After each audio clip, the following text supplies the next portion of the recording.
স্বপ্না, হ্যাঁ কোন? আমার প্যান্টের পকেট থেকে কি তুমি টাকা নিছো? কই না তো। কয় টাকা ছিল? 2000 টাকা ছিল, পাইতাছি না তো। টাকা কই রাহেন না রাহেন, এখন খুঁজে পাইতেছেন না আমারে কইতাছেন? দাঁড়ান আমি খুঁজে দিতাছি। এই স্বপ্না, তাড়াতাড়ি করো, আমার কিন্তু দেরি হয়ে যাইতেছে।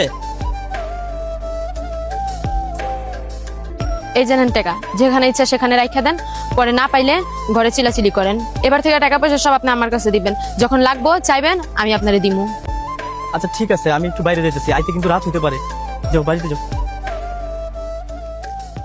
জনি, হ্যাঁ ভাবি। তোর ভাইয়ের পকেট থেকে তুই টাকা নিছস? না না ভাবি, আমি তো টাকা নিই নাই। প্রতিদিন তোর ভাইয়ের পকেট থেকে 1000-1500 টাকা নাই হয়ে যায়। আচ্ছা তুই এত টাকা খরচ কি? না ভাবি, আমি টাকা নিই নাই তো। শুনজনি, তুই মুখে মিথ্যা কথা কইতে পারলেও তোর চোখ মিথ্যা কথা কইতাছে না। সত্যি করে ক, তুই প্রতিদিন এতগুলো টাকা নিয়ে কি করস? ভাবি আসলে আমি প্রতিদিন টাকাগুলো নিয়ে বন্ধু বান্ধবের সাথে আড্ডা দিতাম, একটু খরচ করতাম।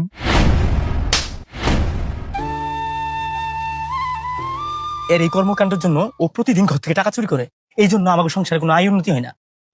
এদিকে আসো, আজকের ইনকামের টাকা তোমার কাছে রাখো। ভাই তুই তো জানোস তোর ভাই কত কষ্ট করে টাকা ইনকাম করে, আমাদের মুখে দুবেলা দুই মুঠো ডাল ভাত দেওয়ার জন্য, আমাকে একটু সুখে রাখার জন্য, এই সংসার একটু ভালো রাখার জন্য রোদে পুইরা কত কষ্ট করে টাকা ইনকাম করে। আর তুই? আসলে ভাবি আমার গুলো আমি বুঝতে পারছি, ভাইয়া কত কষ্ট করে টাকাগুলো কামা, আর আমি বন্ধু বান্ধবের সাথে ঘুরে টাকাগুলো খরচ করি। ভাইয়া তুমি একটু বোঝাও ভাবি প্লিজ, আমার অনেক বড় ভুল হয়ে গেছে। ভাই জনি, তুই তো জানোস তোর ভাই এই সংসারের জন্য কত কষ্ট করে। আচ্ছা যাই হোক, তুই তোর ভুল বুঝতে পারছিস, এটাই অনেক। আর কোনোদিন এরকম ভুল করিস না। এই যে শুনেন,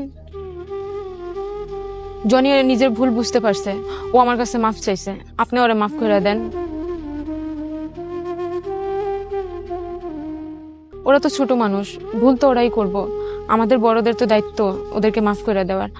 ওদেরকে মাফ করে দিলে ওরা পরবর্তীতে এরকম ভুল আর কোনোদিনও করবো না। আপনি ওরা মাফ করে দিন।